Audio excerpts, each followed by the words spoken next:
We all have that one person in our lives, right? The one who just never seems to get angry. It's like they've reached some higher plane of existence, totally zen, while the rest of us are, losing it over the Wi-Fi cutting out. But here's a thought. What if that incredible calm isn't what it looks like? What if they aren't actually above all the frustration? What if they're just buried deep, deep under it? I mean, you've seen this person. Someone cuts them off in traffic and nothing. Not even a sigh. A friend totally lets them down and they just offer a little smile and say, "Oh, it's okay." On the surface, it looks like they've cracked the code to inner peace. Well, it turns out psychology has been looking really closely at this exact type of person. And what researchers have found is something that most of us completely miss, a distinction that changes literally everything. Okay, so here's the big reveal. There isn't just one kind of person who never gets angry. There are two. And even though they look exactly the same from the outside, what's going on inside could not be more different. On one hand, you have what we can call the processor. This person absolutely feels that initial flash of anger, but then they consciously work through it inside their own head and choose to respond calmly. That's the healthy way. But then on the other hand, you've got the suppressor. This person has learned somewhere along the way that anger is bad or dangerous, so the moment they feel it, they just shove it down and pretend it isn't there. One is a skill, the other, well, it's kind of a ticking time bomb. And that healthy strategy, it actually has a name. It's called cognitive reappraisal. It's a concept that's been deeply researched by a Stanford psychologist named James Gross. And it's basically this. You feel the feeling, you think about the feeling, and then you decide how you're going to act. It's not about being emotionless, it's about being the boss of your emotions. For the suppressor, though, that anger never actually leaves. Nope, it just goes into hiding. This whole pattern usually gets wired in during childhood, especially in homes where being the easy, agreeable kid wasn't just a personality trait. It was a full-blown survival strategy to keep the peace. But here's the thing. That silence, that strategy of just burying your anger, it comes with an incredibly high cost. And when you look at the research on what this does to a person long-term, it is honestly pretty shocking. Just look at this number. A huge study out of Harvard and the University of Rochester found that people who constantly suppress their emotions have over a 30% increased risk of premature death. And that's not from a heart attack and a fit of rage. It's from the opposite. It's from the relentless, low-grade stress of holding it all in, which keeps your cortisol and your blood pressure way too high for way too long. And this creates this crazy psychological trap.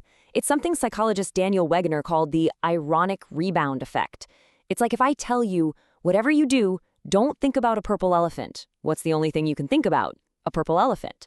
It's the same with emotions. The harder you try to push one down, the stronger and more insistently it comes roaring back. And this internal war has real-world consequences. It's why you sometimes see a super calm person suddenly explode over something tiny, like someone taking their parking spot. Socially, people around them can often sense that something is off, and they might come across as cold or inauthentic. And physically, oh yeah, the body keeps the score. All that tension gets logged by the vagus nerve, which is like the main data cable between your brain and your organs. And it shows up as a chronically tight jaw or a knot in your chest or stomach. Okay, so if suppressing is so bad for us, what's the answer? And it's not what you might think. The goal is definitely not to just swing to the other extreme and become some kind of rage monster. No, the goal is to find that healthy middle ground. It's about giving yourself permission to feel angry without putting on a performance of being peaceful when you're actually not. It really just boils down to emotional honesty, starting with yourself. So what does that actually look like in practice? It's really a simple 3-step process. First, just let yourself feel the emotion, that first spark. Don't judge it. Second, name it. Say to yourself, okay, I'm feeling angry right now. And then, and only then, step 3. You choose how you want to respond. And that second step, naming the emotion, it's like a superpower. Research from James Pennebaker shows that the simple act of putting a label on a feeling literally dials down its intensity in your brain's emotional centers almost instantly. It's a psychological game changer. All of this leads to this huge, fundamental shift in how we think about anger. We're taught that it's this bad, ugly, destructive thing to be avoided at all costs. But what if that's all wrong? What if anger isn't a problem? What if it's just information. Think of anger as a messenger. It's your internal notification system. It pings you when something you care about is being threatened. It sends an alert when a personal boundary has been crossed. And it speaks up when you're in a situation where you deserve to be treated better. If you silence your anger, you miss out on all of its really important messages. And that brings us to this really powerful final idea. That person who seems so calm and unbothered, they might not be the most emotionally evolved person in the room. Sometimes they're just the person who has gotten so good at ignoring their own feelings that they've become completely unheard, even to themselves. So really the question we should be asking isn't how do I stop being angry? It's how do I start listening to my anger?